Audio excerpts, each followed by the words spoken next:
वक्त का ये परिंदा रुका है कहाँ, मैं था पागल जो इसको बुलाता रहा।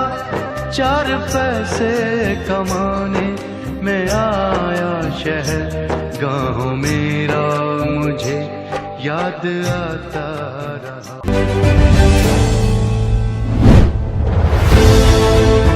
शहर जाकर बस गया हर शख्स पैसों के लिए, ख्वाहिशों ने मेरा पूरा गांव खाली कर दिया।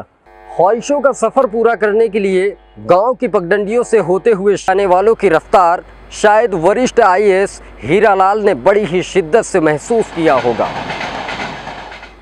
यही वजह रही कि बांदा के DM रहते हुए गांधी जी के मॉडल गांव बनाने के सपने को 21वीं सदी में धरातल पर उतार दिया।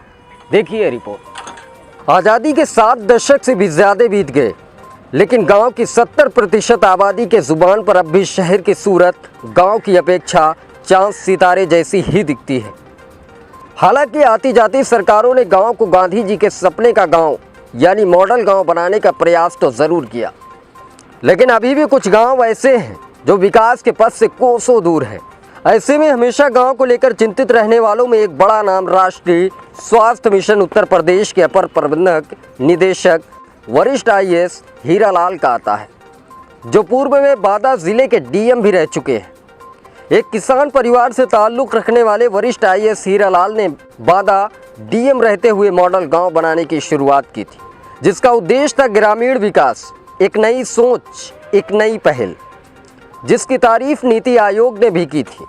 सिर्फ इतना ही नहीं, 90% मतदान वाले लक्ष्य पर प्रधानमंत्री नरेंद्र मोदी ने भी DM हीरालाल के काम को खूब सराहा था। बुंदेलखंड में चाहे पानी की समस्या की बात रही हो या स्वास्थ्य या खेती किसानी से जुड़ी किसानों की समस्या, हर वह मुद्दे पर IAS हीरालाल ने बड़ी ही निष्ठा और ईमानदारी के साथ कार्य किया और आज भी बढ़ चढ़ कर हिस्सा ले रहे हैं ताकि गांव को खुशहाली के रास्ते पर लाया जा सके। तो आइए आपकी मुलाकात करवाते हैं वरिष्ठ IAS हीरालाल जी से। और ये मॉडल गांव का जो प्रोग्राम है, इसको नेतृत्व दे रहे हैं श्री मुनीष जी। श्री मुनीष जी रिटायर्ड CGM है नाबार्ड के, और बांदा में जो हम लोगों ने 20-22 प्रयोग किए, जो उन सबके अच्छे रिजल्ट आए। उन सारे रिजल्ट को जो हम लोगों ने जोड़ा तो एक बहुत ही बढ़िया पिक्चर निकला। उन्हीं को जोड़ने के बाद जो रिजल्ट निकला, उसी को हम लोगों ने मॉडल गांव के रूप में सिस्टमेटिक तरीके से चला रहे हैं। और इसकी एक छोटी सी ऑफिस है, उसकी एक CO है, उनमें 4 लोग काम करते हैं। एक छोटी यूनिट टेक्नोलॉजी के सहारे मॉडल गांव के प्रोजेक्ट को रन कर रही है। जो फ़ायदा हम लोगों ने बांदा में लोगों को दिया, वही फ़ायदा हम लोग टेक्नोलॉजी के सहारे प्रदेश में, देश में, क्योंकि वो टेक्नोलॉजी है और साइट है, उससे कोई भी पढ़ सकता है, सीख सकता है, उसको लागू करके उसका फ़ायदा ले सकता है। अगर सर इसकी मैनिफेस्टो की बात करें तो किस तरीके से और किस विषय पे ज़्यादा फोर्स दिया जा रहा है? देखिए, विलेज जो मैनिफेस्टो है उसका उद्देश्य है कि गांव में अगर आप पूछिए, गांव का पहला बात है कि गांव का विकास क्यों नहीं हुआ, तो गांव का विकास इसलिए नहीं हुआ, उसके 3 कारण हैं। अगर गांव वाले से पूछो कि विकास क्या होता है, तो उसे विकास की आधी अधूरी जानकारी है या तो नहीं है, पहला कारण। दूसरा कारण ये है कि अगर गांव में पूछिए विकास के क्या क्या मुद्दे हैं, किन किन विषय पे विकास होना चाहिए, तो नाली, खड़ंजा, हैंडपम्प और स्कूल, इसके अलावा वो नहीं जानता है। ठीक है, तो विकास के मुद्दों की जानकारी नहीं है, दूसरी बात। तीसरी बात यह है कि गांव में विकास की बहुत सारी मांग नहीं है, क्या कि नहीं विकास होना चाहिए, विकास नहीं होगा तो उसके लिए कोई भूख नहीं है विकास की। तो क्या कारण है विकास ना होने के गाँव के?